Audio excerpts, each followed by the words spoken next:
So this is our 2018 Toyota Fortuner, which I've done a walk around a couple of years ago.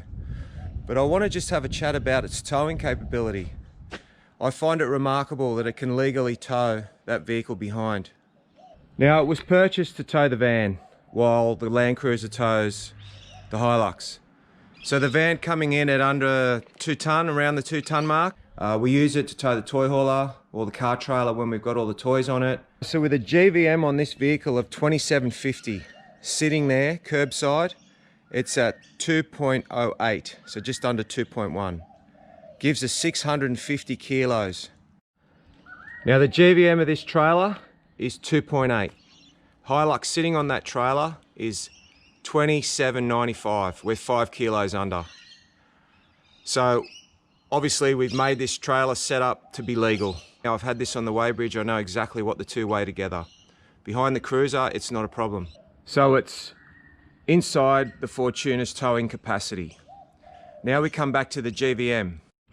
So where the Hilux is sitting on the trailer, I know the ball weight there is 310 kilos.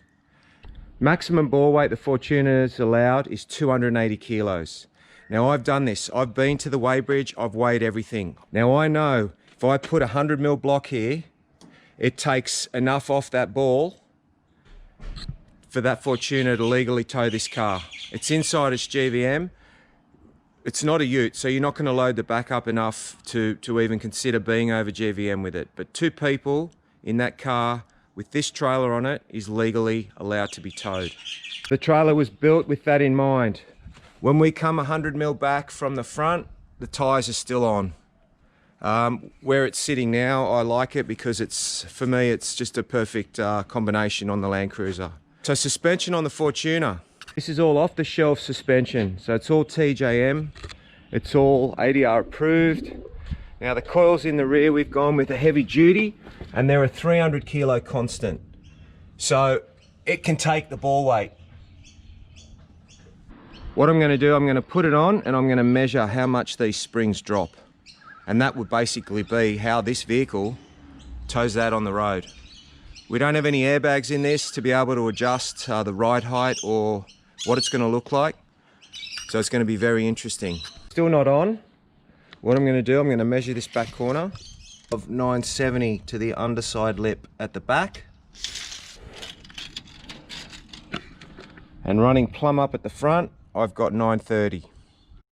The other thing this is going to demonstrate is I know that there's around the 300 kilo on this ball, and these are a 300 kilo constant. So it's going to be interesting to see what this measurement actually ends up doing. Slowly let it down.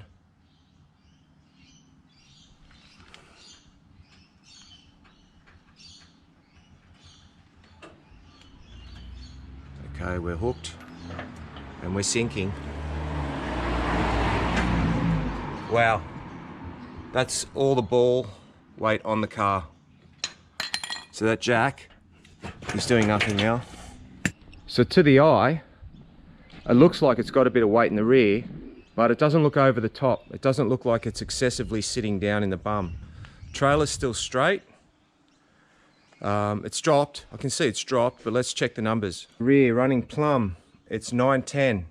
And then at the front, we've got a measurement of 935. All right, just in conclusion to this experiment, the back has come down 60mm while only bringing the nose up 5. So what that's saying, it hasn't just done a big pivot. The coils have soaked up most of that weight. So their job was to carry 300 constant. And then the nose is lifted only 5mm after whatever the coil couldn't take. So this should drive well. So unbelievable that this can tow that. Question marks on the motor, how it would go. They're a revvy motor already. I mean, it's quite revvy when it gears down towing the Jayco. But legalities say it can be done. Toyota say that motor can tow that weight. This motor hasn't been modified at all. It's only got a catch can, so interesting. Anyway, I love experiments. Coils in there are still quite happy. Plenty of shock length, that's not a drama. Obviously this is all off the shelf suspension, all done at TJM Chipping Norton. So nothing's been tampered with as you would normally associate a vehicle of mine. So it's just amazing that this Fortuner can legally tow this vehicle. It's still inside its GCM. GCM on these is 5,500. So I know that's 28 and I know that's just over 2.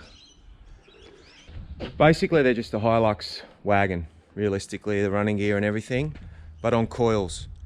So Bob and the boys there at TJM, you know, we worked out what we needed, what was going to be the best situation for this car, and they got it right, totally got it right. I hope that you enjoyed this, and once again, thanks for watching.